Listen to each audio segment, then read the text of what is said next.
네, 안녕하세요. 교리대학 6번째 시간입니다. 작정, 예정, 섭리에 대해서 오늘은 공부하도록 하겠습니다.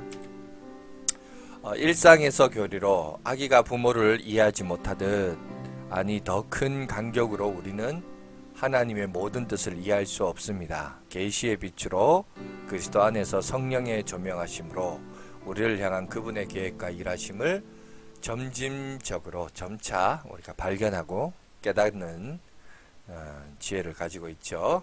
자, 하나님은 인류를 향한 구속의 계획을 예정하셨고 그대로 섭리하시고 반드시 성취하고 있습니다. 그래서 오늘은 일상에서 또 우리가 신앙생활하면서 하나님에 대한 지혜와 지식을 좀 가지고 발견하는 시간이 되었으면 좋겠어요. 에베소서 1장 3절에서 6절입니다. 찬송하리로다 하나님 곧 우리 주 예수 그리스도의 아버지께서 그리스도 안에서 하늘에 속한 모든 신령한 복을 우리에게 주시되 곧 창세 전에 그리스도 안에서 우리를 택하사 우리로 사랑 안에서 그 앞에 거룩하고 흠이 없게 하시려고 그 기쁘신 뜻대로 우리를 예정하사 예수 그리스도로 말미암아 자기의 아들들이 되게 하셨으니. 자, 오늘 이 말씀을 가지고 오늘 배울 내용을 보겠습니다. 하나님의 사역, 과거, 현재, 미래를 구체적으로 한번 깨달아 알고 우리의 삶에 적용했으면 좋겠고, 작정교리, 예정교리, 섭리에 대해서 바른 이해를 통해서 하나님께 영광 돌리며 살아가는 저와 여러분이 되었으면 좋겠습니다. 하나님은 어떤 일을 하시는가? 5가지 사역, 그죠? 그 다음에 작정이 무엇이고 예정이 무엇이고 섭리에 대해서 조금 알아가는 그런 시간을 갖도록 하겠습니다. 자, 하나님의 사역 5가지. 그것은 계획하시고 창조하셨고 또 섭리하시고 구원하시고 완성하십니다. 자, 보세요. 이 5가지를 크게 3가지 테마로 나눌 수 있는데 시간적인 간격으로 자, 과거입니다. 그죠? 하나님이 하신 일 작정하시고 예정하셨다. 이거를 하나로 이제 계획하시고 또 이 세상을 그죠? 창조하셨죠. 과거의 일입니다. 그리고 이 창조하신 이 지구상의 모든 여러분 생존하는 인간들로부터 시작하여 창조물을 하나님의 고유한 섭리에 의해서 지금도 하고 계시는 일이죠. 그리고 구원과 완성이다. 자, 왜 구원이 왜 미래의 일일까? 여러분, 구원은 예수님이 2000년 전에 이 땅 가운데 오셔서 우리를 위하여 십자가에 죽으셨죠. 죽으셨지만 또 부활하셨죠. 그리고 모든 예수 그리스도를 믿는 자에게 구원을 선물로 주셨습니다. 그런데 여러분, 하나님과 우리, 하나님과의 교회는 사실 지금은 어떤 관계냐면 유대인의 결혼법에 비유하면 이거는 뭡니까? 약혼한 그 관계예요. 그래서 여러분, 구원이 왜 미래적인 사건이냐? 왜냐하면 우리가 종말론 할 때 여러분 기억나십니까? already but not yet이라고 하죠. 이미 그러나 아직. 그죠? 프린스턴 신학교의 게알더스 보스가 주장했던 내용인데, 자, 복선론적 신약은 기독교는 직선론적 역사가를 가지고 있는데 구약은 단선이었다면 창조, 타락, 구속 그리고 이 땅에 오신 그리스도의 사역과 완성을 통해서 단선이었다면 여러분 신약에 와서는 이게 복선으로 2가지 선으로 이어진다. 그래서 밑에 보시면 this age, 그래서 지금 구약부터 계속해서 우리가 살아가는 이 인류의 역사를 소개하고 있고, 여러분 자 볼게요. 자, 요렇게 보면 아래서는 이런 식으로 인류의 역사가 구약에서부터 계속 우리가 살고 있는 이 시대에 시간적인 흐름이 있다면 예수 그리스도께서 이 땅에 초림하심으로 우리 가운데 오심으로 말미암아 하나님의 나라가 동시에 시작이 되었습니다. 시작이 되었는데 이게 단선으로 같이 연결되는 게 아니라 하나님 나라의 시작과 더불어서 이 땅의 역사와 같이 이렇게 진행이 되는 거예요. 진행이 되는데 문제는 이게 예수 그리스도의 초림, 이 땅에 오시고 십자가에 못 박혀 돌아가시고 3일 만에 부활하신 이 역사를 통하여 그리스도의 하나님의 나라가 시작이 됐어요. 시작이 됐지만 그러나 여러분 다시 오실 때 예수님이 백마를 타고 오른손에 여러분 검을 들고 양날의 검을 들고 이 땅 가운데 다시 오실 때 재림주로 심판주로 오실 때 이때 이 세상은 이제 끝이 나요. 끝이 나지만 하나님의 나라는 여기서 이제 완성이 되는 시작과 자 그리스도의 초림은 시작과 완성. 자 이렇게 그림을 한번 봅시다. 자 스타트 하나님의 나라는 여기서 출발이 돼요. 어디서? 자 그리스도께서 십자가에 못 박히시고 죽으심으로 말미암아 그리고 부활 승천하심으로 말미암아 하나님 나라의 시작입니다. 시작이고 물론 구약의 사람들은 이 사건이 하나의 단선으로 봤기 때문에 이 자체가 종말로 여겼고 그리고 예수님의 그 수제자들도 심지어 사도 바울도 곧 예수님이 재림할 줄 알았죠. 그런데 문제는 지금 2020년이 지남에도 불구하고 영상이 이게 언제까지 보일지 모르지만 2020년이 지나고 있음에도 불구하고 아직까지도 예수님이 재림을 안 했습니다. 그러다 보니까 이걸 단선으로 이해하는 게 아니라 여기서 보면 하나님 나라가 시작이고 그러면 재림을 통해서 완성되면서 이 세상은 이제 밑에 있는 이 선, 시간의 단선의 여러분 역사는 이제 예수의 재림과 더불어 이제 종말이 오는 거죠. 그러니까 하나님 나라가 여기 와서야 비로소 이제 완성이 되어서 우리가 이제 더 이상 아래의 삶을 사는 게 아니라 위의 삶을 살죠. 그럼 지금은 뭐냐? 지금은 우리는 이 땅에 거주하면서 어디를 사느냐? 하늘의 가치를 바라보며 사는 거예요. 지금 그 얘기를 하고 있죠. 그래서 초림은 밑에 보세요. 초림은 이 시대의 끝의 시작이요. 끝의 출발이요. 종말의 시작이고. 그죠? 출발, 분기점이 되고. 자, 반대로 재림은 예수 그리스도의 재림은 완성이면서 종말의 완성이 됩니다. 그래서 오는 시대의 온전한 시작입니다. 그래서 여러분 이거를 유대인의 혼인법에 보면 자, 요 예수 그리스도의 여러분 초림은 바로 혼인법에 의하면 이건 약혼이에요. 약혼이고 그죠? 그리고 재림은 진정한 결혼이에요. 그래서 여러분 요한계시록에 보면 어린 양의 혼인잔치라는 말이 있죠. 그죠? 어린 양의 혼인잔치. 왜 혼인잔치를 또 하느냐? 주 나의 신랑 나 주의 신부 그 사랑은 내 기쁨 그 찬양 있잖아요. 교회는 그리스도의 신부인데 무슨 또 결혼하느냐? 왜냐하면 지금은 약혼관계예요. 우리가 예수님과 우리 사이는 약혼관계고 언제 혼인잔치를 하냐? 예수 그리스도의 재림이 진정한 여러분 결혼잔치예요. 그러면 그 결혼은 뭐예요? 우리의 구원을 상징적으로 표현할 때 쓰지 않습니까? 그래서 여러분 보십시오.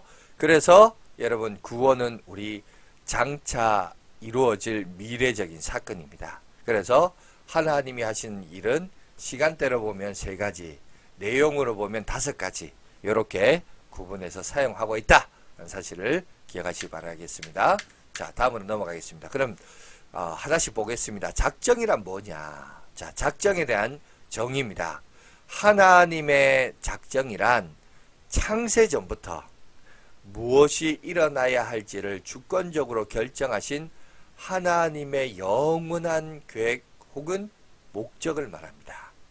이해가 되세요? 그러니까 하나님의 어떤 계획이란 거죠. 근데 이 계획 안에 2가지가 있어요. 작정이 있고 예정이 있어요. 그러면 이제 궁금하겠죠. 작정은 또 뭐고 예정은 뭐냐? 그건 예정에 가서 잠깐 설명하겠습니다. 그런데 중요한 것은 뭐냐? 하나님께서 창세 전부터 앞으로 자기가 주권적으로 결정하신 그 모든 것들을 통한 계획과 목적이 바로 작정이다. 여러분 이해하시면 되겠고 작정이 갖는 특징들을 살펴보겠습니다. 첫 번째, 작정은 하나님의 지혜에 근거를 둡니다. 그래서 작정의 기초가 되죠. 모든 일을 그의 뜻에 결정대로 하신 이의 계획을 따라 우리가 예정을 입어 그 안에서 기업이 되었으니 그죠? 자, 오늘 여기는 작정을 얘기하지만 오늘 성경 구조는 예정이라 되어 있어요. 근데 예정과 작정은 혼용해서도 사용하고 또 이제 다르게도 구분해서도 사용하고 이따가 살펴볼게요. 자, 그 다음에 작정은 영원 전에 이루어져 그 효과가 역사 속에서 지속적으로 이어진다. 작정의 시기는 그러니까 결국 영원하다는 거죠. 그래서 곧 창세전에 그리스도 안에서 우리를 택하사 우리로 사랑 안에서 그 앞에 거룩하고 흠이 없게 하시려고. 그러니까 벌써 우리가 이 세상을 만들기도 전에 그리스도 안에서 하나님은 우리를 선택하셨다. 그렇게 얘기하고 있어요. 자, 작정은 반드시 성취된다라는 거죠. 여호와의 계획은 영원히 서고 그의 생각은 대대에 이르리로다 되어 있습니다. 작정은 또 뭐죠? 변하지 않습니다.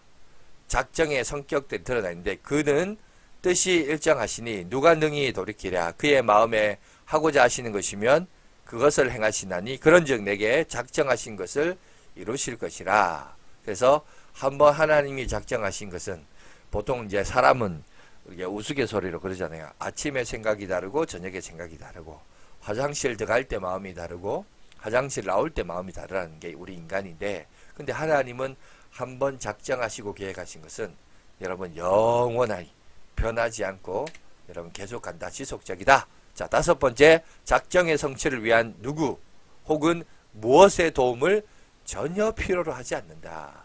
그러니까 그가 하나님이 정하신 뜻과 미리 아신 대로 내준 바 되었거늘 너희가 법 없는 자들의 손에 빌려 못 박아 죽였으나, 뭐 이렇게 구절들이 나옵니다.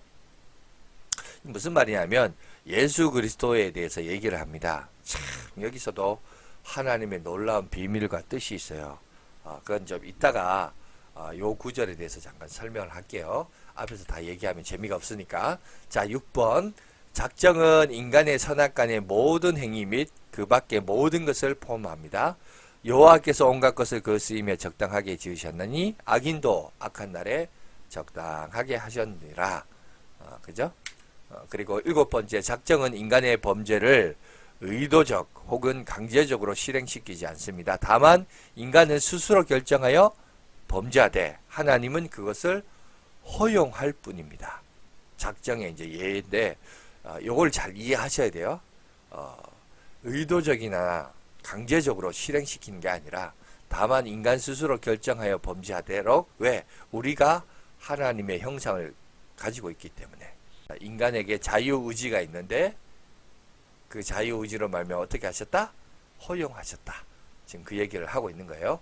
그러므로 여호와께서 그들이 요구한 것을 그들에게 주셨을지라도 그들의 영혼은 쇠약하게 하셨도다 라고 합니다. 자, 그럼 작정의 목적이 뭐냐? 하나님께서 완전하고 오리 없는 전포괄적인 계획을 세우신 이유는 자신의 영광을 위해서, 그러니까 하신 이유는 바로 하나님 영광을 위해서란 거예요. 그래서 모든 피조물들은 주의 영광을 위하여 살 때 가장 행복한 거예요. 내 자신의 정체성, 나는 누구냐? Who am I? 그죠? 이걸 정체성이라고 그래요. 나는 누구냐? 내가 누군지를 알고 하나님께서 나를 부르신 목적과 이유를 알며 또 그것을 위하여 살아갈 때 그 인간은 가장 삶의 의미와 목적과 만족과 여러분 행복한 삶을 누릴 수 있다. 이게 바로 정체성이라고 그래요. 여러분 이거를 우리가 발견해야 되고, 그래서 하나님께서는 만물을 통하여 영광과 존귀와 찬양을 받으시기를 기뻐하신다라고 얘기합니다. 작정교리에 대한 반론들도 있습니다. 자, 펠라기우스파가 이게 이제 작정교리는 인간의 자유의지와 모순된다. 왜? 인간이 자기 마음대로 할 수 있는데 하나님이 다 작정하셨다 그러면 뭐냐, 이거 인간이 로봇이냐 리모컨이냐 누르면 누른 대로 되게 이렇게 얘기하는데, 자, 성경은 그렇게 얘기하지 않습니다. 여러분 뭐라고 하냐? 성경은 인간이 자유하기 때문에 자기 행위에 대해 책임을 지고 있다라고 성경은 가르치고 있어요. 작정교리와 자유의지가 모순되는 게 아니라 하나님은 하나님의 일을 하시고 인간도 보세요. 인간도 인간의 일을 하는 거예요. 그런데 인간도 그렇지 않아요? 자기는 자기 일을 하고 다른 이는 타인도 타인 일을 하는데 그 일을 가다 보면 어떨 때는 이것이 같이 갈 때가 있고 어떨 때 서로가 상치되고 반대가 될 때가 있어요. 그죠? 이거예요. 근데 이거를 자꾸 뭔가 하나님 우리를 리모컨으로 만들었다, 로봇으로 만들었다 하는데 그게 아니에요. 하나님은 우리를 하나님의 형상을 따라 만들었기 때문에 그 형상이라고 하는 것이 자유의지도 있고 또 그 형상이라고 하는 것은 하나님을 닮고 싶고 하나님에 대한 갈망이 있고 절대자에 대한 그리워하는 동경하는 마음이 있기 때문에, 그래서 여러분 인류가 가진 문화와 문명 속에는 반드시 뭐가 있냐? 종교가 있고, 종교가 있다는 말은 인간은 절대자를 그리워하고 사모하는 마음이 있다라는 거예요. 그죠? 그게 하나님의 형상의 흔적들이 남겨져 있는 것을 보게 됩니다. 문제는 그걸 바로 이해하지 못하기 때문에 서로 이제 각자 그릇되이 죄로 인하여 오염돼서 그릇되이 행동하고 하나님을 망령되이 섬기는 모습들이 있지만, 여러분 중요한 것은 이것이 자유의지를 잠식시키는 것이 작정교리는 아니란 거예요. 하나님도 계획하시고 예정하지만 인간도 인간 스스로 계획하고 만들어가는 것이 있습니다. 그런데 그것이 어떨 때는 같이 가는 게 있는 반면에 어떨 때는 따로 가는 게 있죠. 모순되는 게 있죠. 안 맞는 것도 있죠. 이걸 이제 여러분 우리가 이해를 하셔야지, 마치 뭐 하나님이 그냥 인간을 로봇처럼 만드셨다 이렇게 얘기하는 것은 잘못된 거예요. 자, 과연 헤롯과 본디오 빌라도는 이방인과 이스라엘 백성과 합세하여 하나님께서 기름 부으신 거룩한 종 예수를 거슬러 하나님의 권능과 뜻대로 이루려고 예정하신 그것을 행하려고 이 성에 모였나이다. 여러분 보세요. 자, 이제 요거 한번 설명해 드릴게요. 자, 보세요. 자, 헤롯과 본디오 빌라도는 지금 예수님을 어떻게 하기를 원했어요? 십자가에 못 박아 죽기를 원했습니다. 왜? 왜 그렇죠? 왜냐하면 지금 유대인들이 예수를 이단으로 여겼어요. 예수를 자기 이스라엘 구약의 전통적인 신앙에 역행한다. 이단적인 요소가 있다. 그래서 예수를 십자가에 못 박아 죽여라. 그런데 헤롯도 본디오 빌라도도 예수께 대한 뭐 억하심정이 있는 건 아니지만, 그러나 이 두 사람은 정치인들이에요. 정치인들은 대중의 여러분 요구와 대중의 그 주장에 따라갈 수밖에 없습니다. 본인은 원래는 그런 의도가 없다 할지라도 그럼에도 불구하고 자기가 육신의 만족과 여러분 이생의 자랑을 위하여 살기 위해서는 대중의 흐름을 쫓아 살아갈 수밖에 없는 것이 정치인의 모습이죠. 그러니까 그 마음속에 어떤 마음이 있는가? 유대인들의 환심을 사려고 하는 마음이 있었어요. 그래서 그 예수님을 십자가에 못 박혀 죽도록 허락을 했습니다. 그런데 여러분 보세요.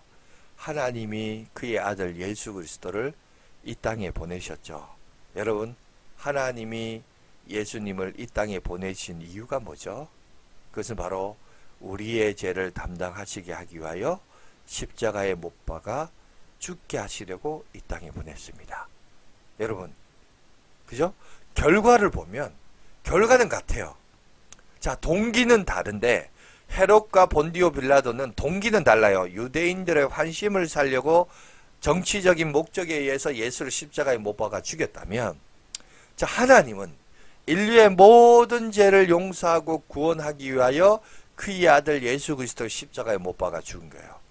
서로 다른 동기와 목적임에도 불구하고 눈에 나타나는 결과물은 같아요. 그렇다고 그러면 헤롯과 본디오 빌라도가 하나님의 뜻에 맞춰서 살았다. 맞나요? 아니죠. 그죠? 이건 다른 거예요. 헤롯과 본디오 빌라도는 하나님의 뜻에 의해서 움직인 게 아니라 하나님의 목적이 이러하니, 그리스도께서 이 땅에 오신 이유가 이러하니, 인류의 죄를 담당지셔야 하니 대신 십자가를 지십시오. 그렇게 해서 예수님 십자가에 못 박혀 돌아가시기를 바랍니다. 이렇게 해서 십자가형을 내렸나요? 아니잖아요. 자기의 목적과 자기의 야망과 자기의 뜻에 따라서 행했지만, 그러나 하나님의 그 여러분 숨은 의도는 뭐예요? 예수 그리스도께서 십자가에 못 박혀 돌아가심으로 말미암아 인류의 구원의 길을 제시해 주신 것이죠. 그러니까 여기서 보면 결과는 같다고, 그렇다고 그러면 헤롯과 본디오 빌라도가 그리스도의 사역을 감당했나요? 아니죠.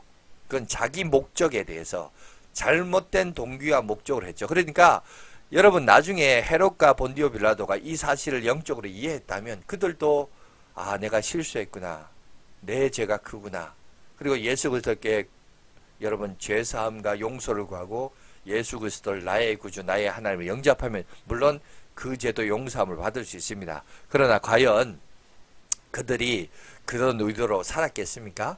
여러분, 그러니까 여기 보시면 하나님의 전지전능함이 여기 있는 거예요.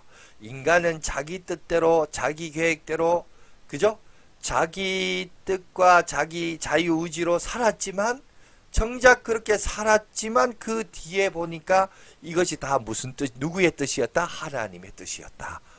여러분, 이게 여러분 작정교리와 인간의 자유의지가 모순되지 않는다는 거예요. 인간은 인간대로 자기 목적대로 살지만 그러나 그 이면에 큰 그림을 보면 아 이거는 다 누구의 여러분 작정에서 예정에서 이루어졌다? 그죠? 여러분 하나님의 작정과 예정의 사역을 통해서 이것이 이루어졌다는 거예요. 요걸 여러분 분별력을 좀 큰 그림을 가지시기 바랍니다. 자, 두 번째 여러분 잘못된 교리, 작정 교리는 인간의 구원의 노력에 대해 모순된다고 주장한다. 자, 이거에 대해서 뭐냐? 왜 다 작정되어 있고 다 예정되어 있으니까 뭐 결국 다 구원받을 건데 노력할 필요가 뭐냐? 새벽기도 갈 필요가 뭐 있냐? 주일날 뭐 교회 갈 필요가 뭐 있냐? 코로나 때문에 힘든데 그죠? 그냥 집에 있자, 놀러 가자, 사람 없는 데 가자. 그럴 수 있잖아요. 그죠? 근데 반론. 자, 성경은 인간의 구원이 실현되어 가는 모든 방법, 인간의 노력까지도 작정에 포함되었기 때문에 노력을 좌절시키는 것이 아니라 오히려 노력을 권장한다라고 해요. 하나님의 일에 대해서 더 큰 열심과 여러분 힘쓸 것을 성경 우리에게 말하고 있어요. 그러니까 함께 하나님의 구원의 사역에 함께 하나님의 구원의 사역에 동참하여서 그러죠? 만들어 가기를 하나님은 원하십니다. 자, 사도행전 9장을 보니까 홍내가 내게 말하기를 그러면 하나님이 어찌하여 허물하시냐 누가 그 뜻을 대적하느냐 하리니 이 사람아 내가 누구이기에 감히 하나님께 반문하느냐 지음을 받은 물건이 지은 자에게 어찌 나를 이같이 만들었느냐 말하겠느냐 그럴 수 없다는 거죠. 그죠? 하나님의 역사하심 속에서 여러분 우리가 순종이란 게 뭐예요? 내 뜻을 내려놓고 하나님의 뜻을 받들어서 함께 나가는 거 아니겠어요? 거기에 인간의 열심과 수고가 있죠. 하나님의 나라를 위하여 우리 양아진 교회를 부흥시키고 성장하는 데 있어서 여러분 거기에 수고와 눈물과 노력과 헌신이 여러분 당연히 따라옵니다. 그걸 권장하고 있습니다. 부정하지 않습니다. 작정교리는 하나님의 죄의 창시자로 만든다는 주장입니다. 왜? 하나님이 처음부터 작정하셨으니까 하나님이 인간이 죄 짓는 것도 결국 하나님이 하는 거 아니냐 이렇게 얘기하는데 자 반론입니다. 성경은 하나님께서 죄를 허용하실 뿐이지 죄를 짓도록 만드시지는 않는다고 가르치고 있습니다. 그죠? 그걸 여러분 분별할 줄 알아야 돼요. 여호와의 정직하심과 나의 바위 되심과 그에게 불의가 없으심을 선포되리로다. 사람이 시험 받을 때에 내가 하나님께 시험을 받는다 하지 말지니 하나님은 악에게 시험을 받지도 아니하시고 친히 아무도 시험하지 아니하시니라. 다만 우리가 시험을 받는 것은 하나님의 여러분 작정교리에 의해서 시험을 받는 게 아니라 하나님이 죄의 창시자가 아니라 사실은 뭐죠? 자기 욕심 때문이에요. 자기 야망 때문이에요. 그죠? 그래 자기 욕심에 끌려서 그죠? 그래서 죄를 지음에도 불구하고 자꾸 그거를 남에게 책임을 전가시키는 것. 사실 어떻게 보면 책임 전가 탓하는 거 이것도 죄의 효력 가운데 일어나는 현상이고 효력입니다. 핑계대는 거 여러분 이거 정직하지 못한 거예요. 자 그런 것들로부터 자유하시기 바랍니다. 자 그래서 보세요. 결론입니다. 죄가 세상에 들어오므로 죄가 천사들과 사람들의 삶에 다양하게 나타났으나 하나님께서 이러한 결과들이 초래되도록 직접 영향력을 행사하시기로 결정하신 것은 아니며 죄의 조종자가 되지 않는다. 그러므로 죄와 관련되어 하나님의 작정과 관련해서는 허용이라는 교리가 있다. 하나님께서 자, 왜 허용이라는 교리를 주셨냐? 왜냐하면 인간에게 뭐가 있죠? 자유의지가 있기 때문에. 창세기 4장 7절에 이런 말씀이 있습니다. 내가 선을 행하면 어찌 낯을 들지 못하겠느냐? 선을 행하지 않으면 죄가 문 앞에 엎드려 있느니라. 죄가 너를 원하나 너는 죄를 다스릴지니라. 성경을 보니까 하나님께서 가인에게 하신 말씀이죠. 죄가 너를 원하나 너는 죄를 다스려라. 여러분, 우리가 이거를 할 수 있는데, 왜? 자유의지가 있어서 그걸 할 수 있는데 못하는 거죠. 그런데 하나님은 그 죄를 짓는 거에 대해서 허용하셨어요. 인간의 자유의지. 그리고 허용을 하셨다는 것은 다시 말해서 자유와 책임은 함께 간다는 거죠. 하나님이 우리에게 자유의지를 줬다는 것은 그 자유의지를 가진 책임도 주신 거예요. 그래서 죄와 관련해서는 하나님이 허용하신 거예요. 허용하신 거지만 그것이 하나님의 의도였다. 하나님의 계획이었다라고 얘기하는 것은 어불성설이다. 여러분 그렇게 이해하시면 되겠습니다. 자, 예정이란 무엇인가? 예정의 정의를 살펴보겠습니다. 예정이란 하나님께서 창조하신 모든 창조 세계 중에서 도덕성을 가진 인격적인 존재에 대한 하나님의 주권적인 작정, 즉 계획과 목적을 말한다. 다시 말해서 예정이란 말은 인격적인 존재에 대한 계획이에요. 그럼 작정은 그 외의 모든 계획. 그러니까 이게 작정 속에 예정이 들어갈 수도 있고요. 작정과 예정을 따로 구분할 수도 있습니다. 이해가 되시겠어요? 그러니까 이게 혼용으로 사용됐는데, 그러나 이걸 두 가지 다 합치면 계획이라는 단어로 쓸 수 있고, 계획 안에 예정과 작정으로 구분할 수도 있고, 보통은 또 예정, 작정 안에 예정이 들어가 있을 수도 있습니다. 중요한 것은 뭐냐? 예정은 인격적인 존재, 다시 말해서 사람, 아니 천사, 여러분 천사도 인격적인 존재죠. 자, 그리고 타락한 천사니까 사탄도 인격적인 존재죠. 그죠? 그러나 완전한 인격은 아니죠. 완전한 인격은 하나님이시고, 그 형상을 이어받은 우리 인간도 죄로 인하여 오염됐기 때문에 불완전하고, 타락한 인격은 사단이고, 그죠? 이런 것들이 다 연결되어 있다는 것을 여러분들이 이해하시면 되겠습니다. 예정의 주체 및 대상. 자, 예정의 주체. 예정은 삼위일체 하나님의 행동입니다. 그러나 구원의 경륜에 있어서 구속은 예수 그리스도에게, 성화는 성령께 기속시킨과 같이 예정의 주체는 성부 하나님께 기속됩니다. 여러분, 삼위일체에 대해서 말씀하죠. 신격은 동등하세요. 동등하시지만 또 그 역할과 수행함에 있어서 구속의 사역은 예수 그리스도께서, 그리고 성령을 선물로 받은 성도들에게 성화, sanctification, 그리고 그리스도를 닮아가는 과정 속에서 성령의 역사하심과, 그 다음에 이 모든 일들을 계획하시고 예정하시고 만들어 가시는 주체는 바로 성부 하나님이다 얘기합니다. 하나님이 미리 아신 자들을 또한 그 아들 형상을 본받게 하기 위하여 미리 정하셨으니 이는 그로 많은 형제 중에서 맏아들이 되게 하려 하심이라. 로마서 8장 29절이죠. 누가 맏아들이에요? 예수님이. 그죠? 예수님이 맏아들로서, 그리고 또 우리는 하나님의 자녀로서 이렇게 형성된다 얘기합니다. 예정의 대상, 온 인류, 선인과 악인을 포함한 온 인류, 그 모든 인류에 대해서 예정하셨다는 겁니다.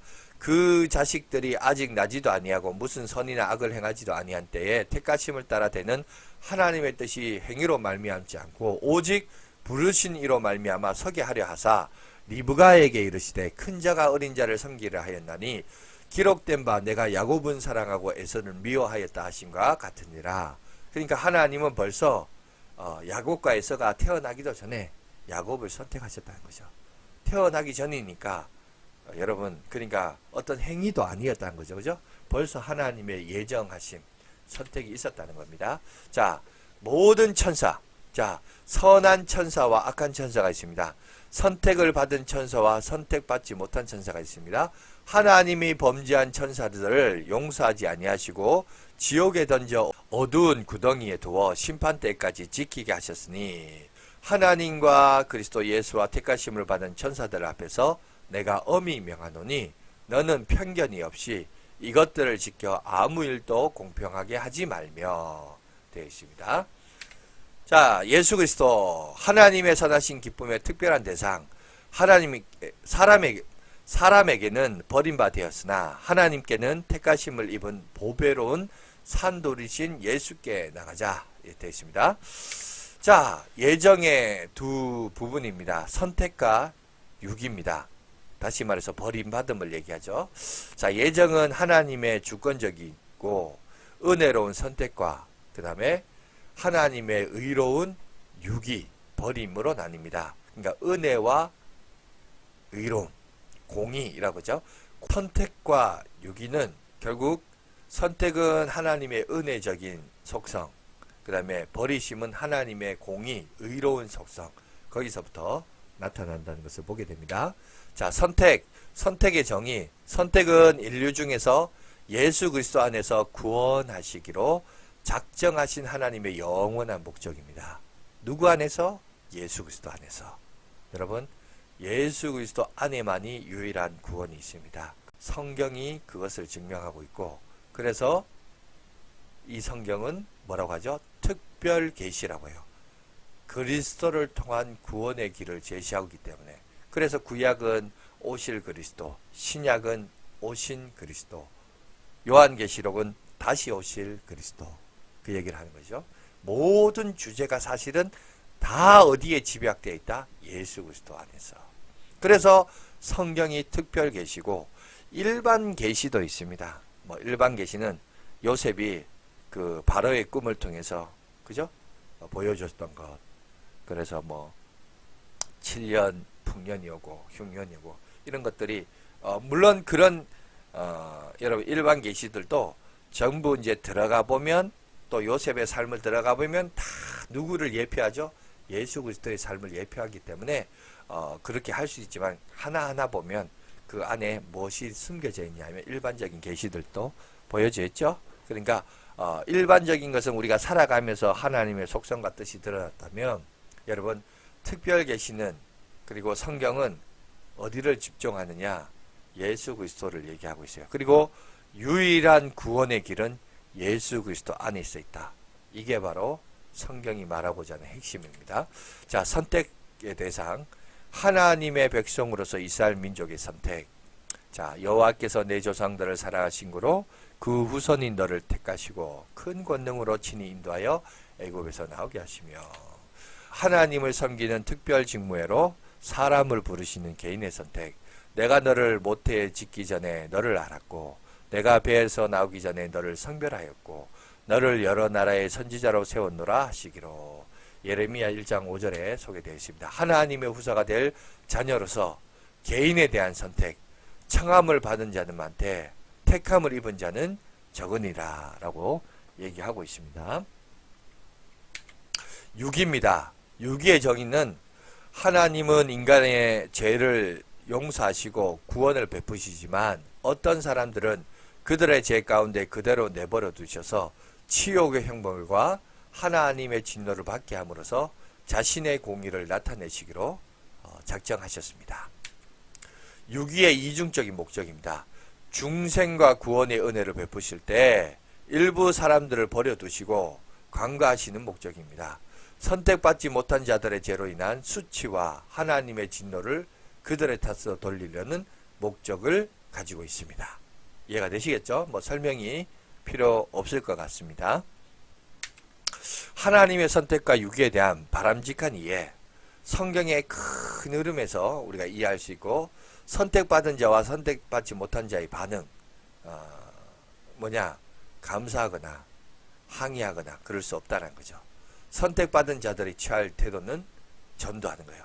한 사람이라도 더 많은 영혼들이 구원받도록. 그죠? 왜냐하면 이거는 우리가 몰라요. 우리가 어떻게 알겠어요? 끝까지 가봐야 돼요. 교회에 나온다고? 여러분, 교회에 나와서 할렐루야 아멘 같이 찬송 부른다고? 아니요. 여러분, 배교라는 것도 있어요. 등 돌리는 작업도 있어요. 여러분, 그렇기 때문에 끝까지 자기 자신을 지키고 또 믿지 않는 영혼들, 또 예비한 영혼들, 하나님께서 작정하신 영혼들 또 찾아서 복음을 전해야 됩니다. 선택과 유기 교리가 우리에게 준 유익이 뭐냐? 여러 가지가 있는데 한번 볼게요. 우리를 겸손하게 해요. 그렇기 때문에 자기를 늘 돌아보고 낮춰야 됩니다. 또 선택 교리는 하나님의 은혜를 깨닫게 하고 감사하게 합니다. 나의 공로로 구원을 얻는 게 아니라 내가 예수 믿어서 아니요. 내가 믿는 것조차도 하나님이 믿도록 우리의 마음을 열어주시고 허락해 주셔야 가능한 거예요.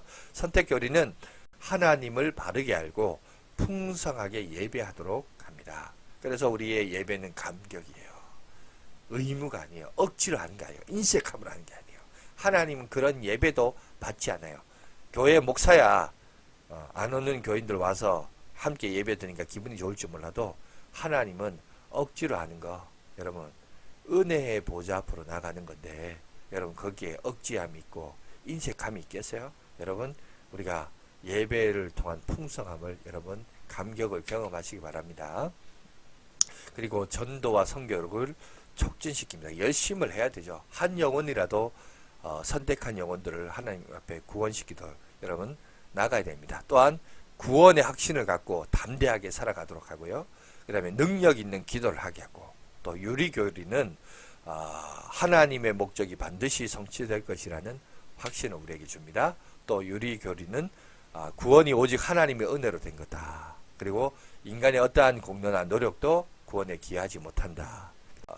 선택과 유기는 성경에 있는 명백한 진리라는 사실을 기억하시기 바랍니다. 결론! 예정교리는 사람을 구원하는 궁극적인 주권이 하나님께 있다는 것을 알려줍니다. 예정교리, 선택교리는 바르게 이해할 때 큰 유익을 얻습니다. 구원이 우리의 변덕스럽고 변화무쌍한 결심에 근거하지 않고 영원 불변한 하나님의 작정과 예정에 근거하고 있다는 것을 깨닫게 되기 때문입니다. 따라서 우리는 하나님의 긍휼과 공의와 영광을 찬송하며 참된 겸손, 흔들리지 않는 위로를 얻을 수 있습니다. 기억하시고 중요한 것은 여기 뭐죠?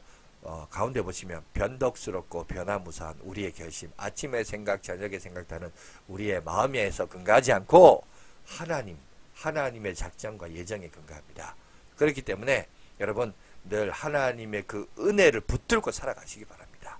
은혜를 붙들고 우리의 행동에 일희일비하지 마시고 내 감정에 일희일비하지 마시고 하나님의 작정과 예정에 근거하며 살아가시기 바랍니다.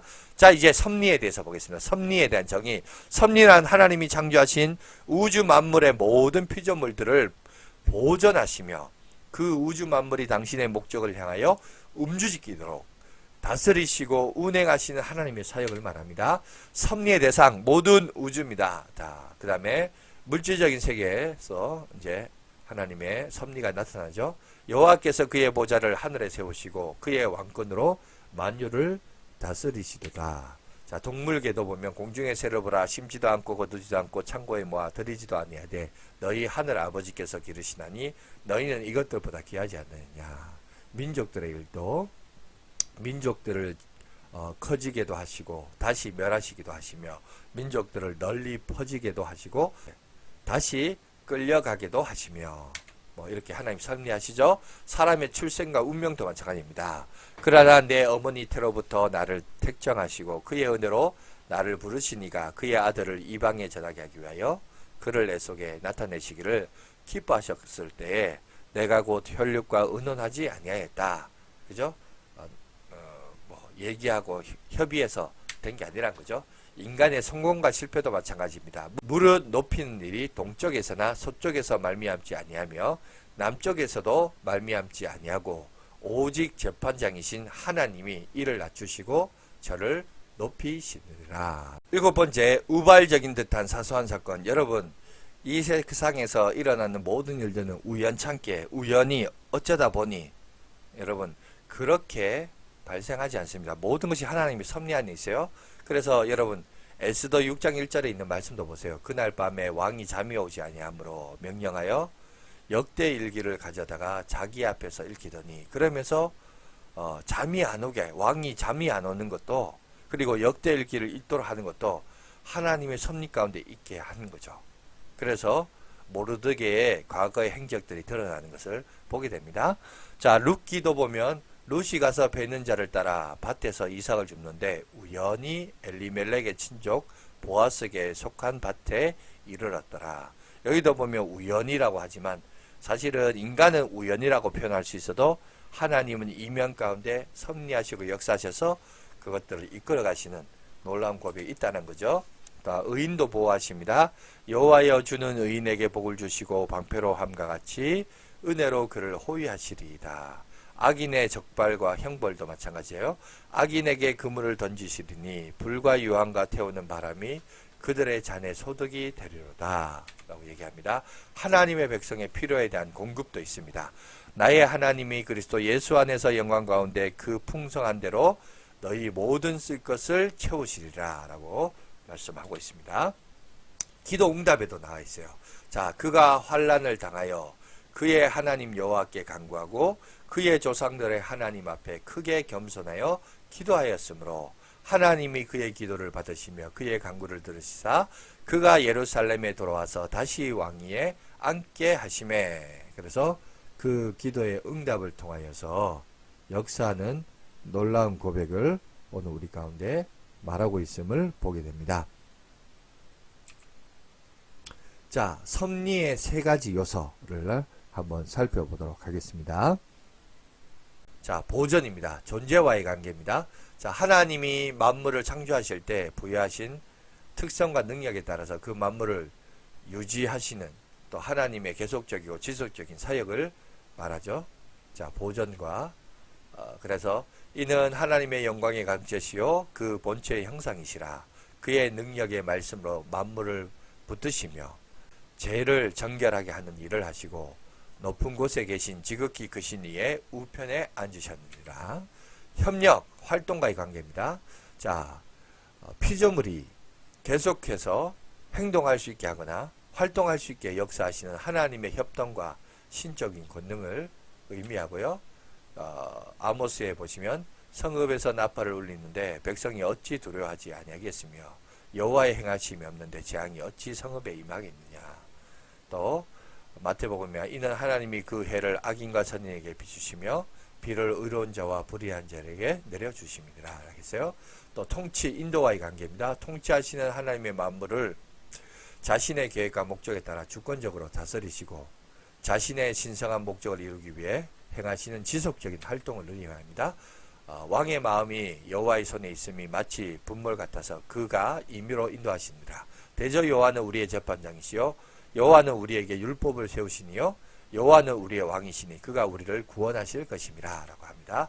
섭리에 대한 잘못된 견해가 있어요. 자연신론이 있고 범신론이 있습니다. 자연신론은 여러분 책도 한번 보세요. 거기 보면 하나님이 세상을 창조하시지만 세상 법칙을 제정하시고 세상을 움직이게 해 놓으신 후에 거기에서 이제 관망하신다는 거예요. 그냥 보고만 있다는 거죠. 너희들 알아서 해라. 마치 이거는 어디 사상에서 나왔을까요? 저기 그리스 신화에서 나왔죠. 그 그리스 신화의 배경 속에서 제우스는 만들어 놨지만 저들끼리 어떻게 사든지 그냥 가만히 관망하고 있는 그런 존재로 얘기하죠. 그러니까 이 자연신론은 이론은 어디서 나왔냐? 여러분 그리스 신화에서 그 문화에 따와서 이와 반대로 범신론은 하나님과 세상을 구별하지 않고 동일시하는 섭리 교리를 인정하지 않습니다. 또 세상에는 제2 원인이 없다고 보며 하나님을 세상에서 일어나는 모든 사건의 직접적인 조종자라고 봅니다. 인간의 행위까지도 하나님의 행위라고 주장하고 인간은 도덕적으로 자유로운 존재가 아니고 따라서 자신의 행동에 아무런 책임도 없다고 이렇게 주장을 하고 있습니다. 이런 것들이 섭리에 대한 잘못된 견해로 우리 가운데 나타나는데 이런 거는 여러분이 분별력을 좀 가지시길 바라겠습니다. 자, 일반 보통 섭리와 특별 비상 섭리에 대해서 한번 살펴보겠습니다. 자, 일반 보통 섭리란 하나님이 우주 전체에 정해놓은 법칙에 따라서 제2 원인으로 역사하는 섭리를 말합니다. 그래서 뭐 우리가 천체 운행 같은 거, 뭐 제1 원인은 하나님, 제2 원인은 뭐 만유인력, 중력, 인간의 이치, 윤리, 도덕 이런 것들은 다 이제 보통 섭리 속에 들어가는데 특별 섭리도 있어요. 이거는 비상 섭리인데 또는 우리가 흔히 기적적으로 하나님께서 즉시 직접 제2 원인 없이 역사하시는 섭리를 말해요. 예를 들어서 우리가 기도에 대한 응답하시는 것이나 고통에서 구해주시는 것이나 은혜와 도우심이 위급한 상황들에 임하시는 특별한 섭리, 이런 것들이 우리 가운데 있죠. 그래서 우리가 기도하는 거죠. 그죠? 간구하는 거죠. 자, 섭리가 우리에게 주는 유익이 무엇인가를 생각해 보겠습니다. 하나님의 섭리는 우리의 모든 일에 하나님의 관여하심을 깨닫게 해줍니다. 그리고 하나님의 섭리는 우리를 겸손하게 합니다. 하나님의 섭리는 깊은 위로와 또한 평안도 줍니다. 하나님의 섭리는 하나님의 목적과 계획이 반드시 성취되고 승리할 것을 깨닫게 해줍니다. 하나님의 섭리는 우리가 져야 하는 책임이 있음을 깨닫게 해주고 있습니다.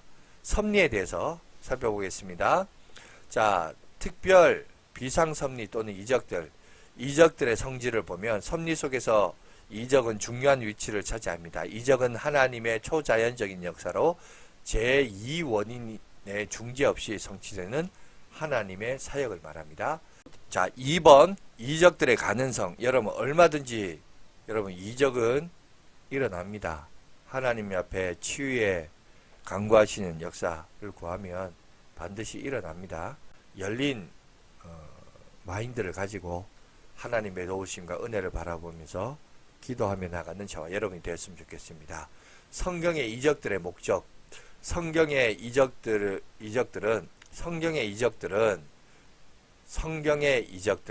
계시적으로 중요한 의미를 보여줍니다.